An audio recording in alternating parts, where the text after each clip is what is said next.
ओम नमो भगवते वासुदेवाय। हरि ओम। ईशावास्यमिदं सर्वं यत् किंच जगत्यां जगत् तेन त्यक्तेन भुञ्जीथा मा गृधः कस्येद्धनम्। यस्मिन् सर्वाणि भूतानि आत्मेवाभूद्यानतः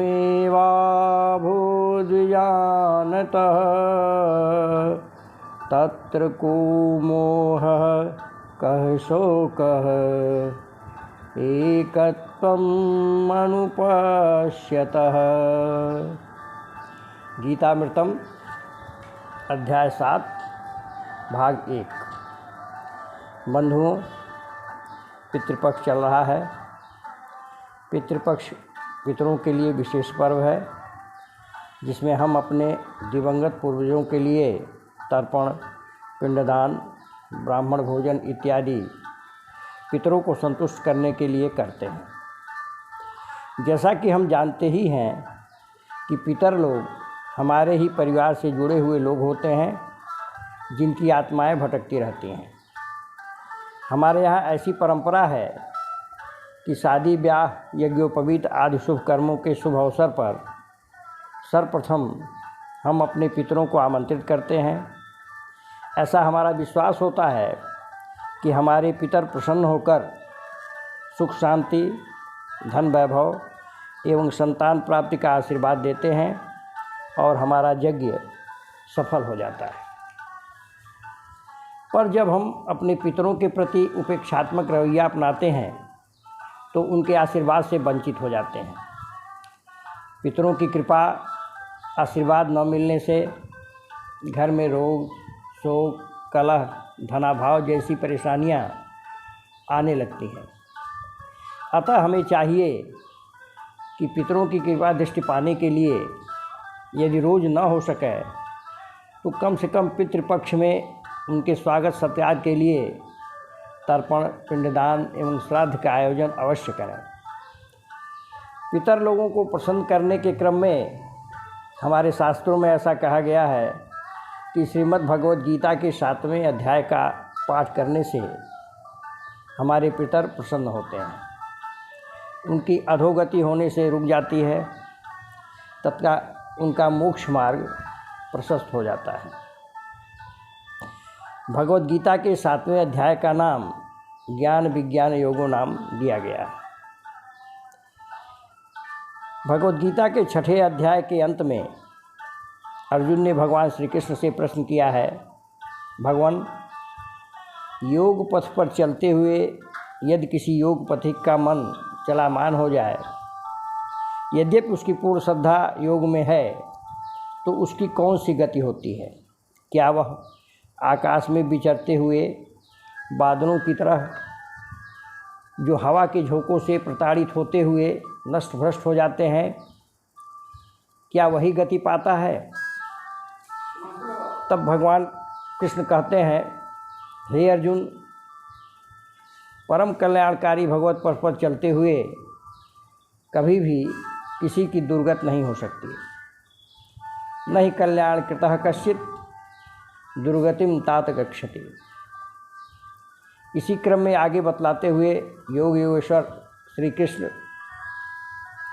7वें अध्याय में कहते हैं कि अनन्य भाव से, अर्थात न अन्य अनन्य, इस भाव से मुझ में समर्पित होकर जो योग पथ पर चलता है, अनुराग द्वेष से रहित होकर जो नियत कर्म अर्थात ईश्वर आराधना करते हुए जरा मरण से छूटने के लिए प्रयत्नशील है, वे ही अंततः मुझे पूर्ण रूप से जानकर मुझे ही प्राप्त कर लेता है। भगवत कृपा एवं आप लोगों के आशीर्वाद से हमने भी गीता को सरल एवं बोधगम्य बनाने के लिए हिंदी पद्य अनुवाद करने का प्रयास किया है। जिसे हम YouTube के माध्यम से आप तक पहुंचाने का प्रयास करेंगे। आशा है शब्दों पर नहीं, भावनाओं पर ध्यान देते हुए इसे स्वीकार करेंगे। आइए श्रीमद् भगवद गीता के 7वें अध्याय के हिंदी भावानुवाद का श्रवण करें।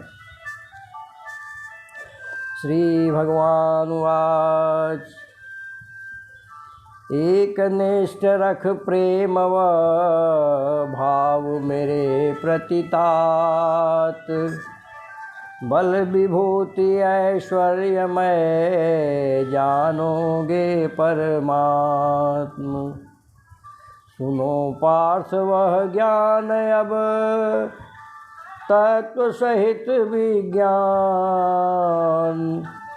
जिसको जान के कुछ नहीं रह जाए अज्ञान।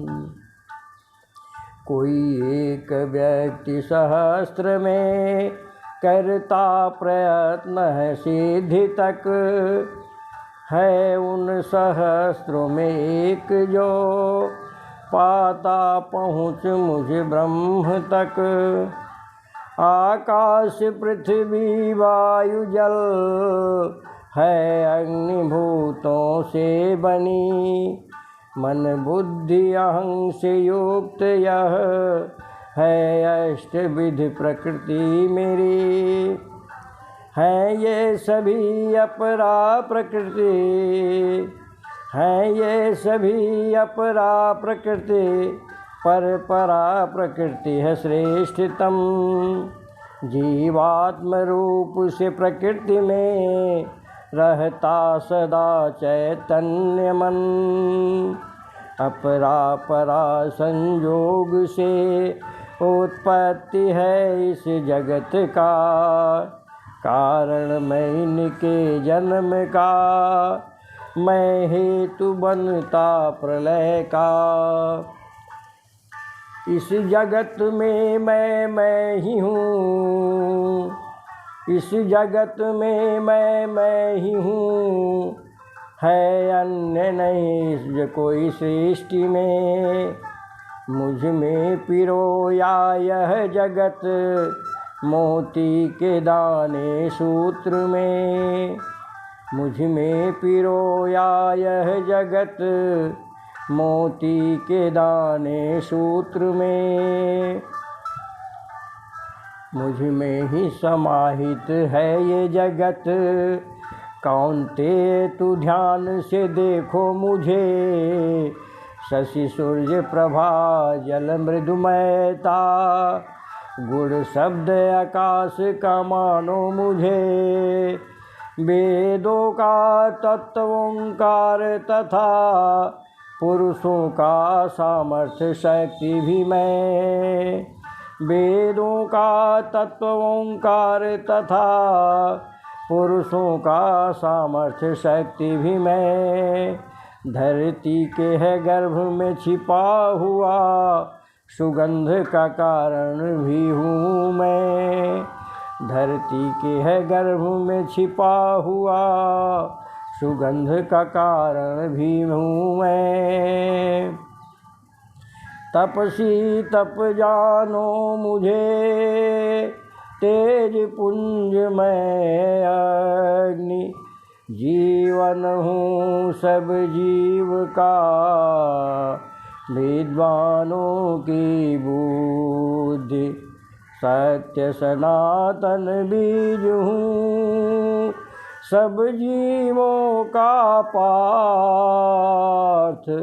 तेजस्वियों का तेज भी मुझको ही तू जान।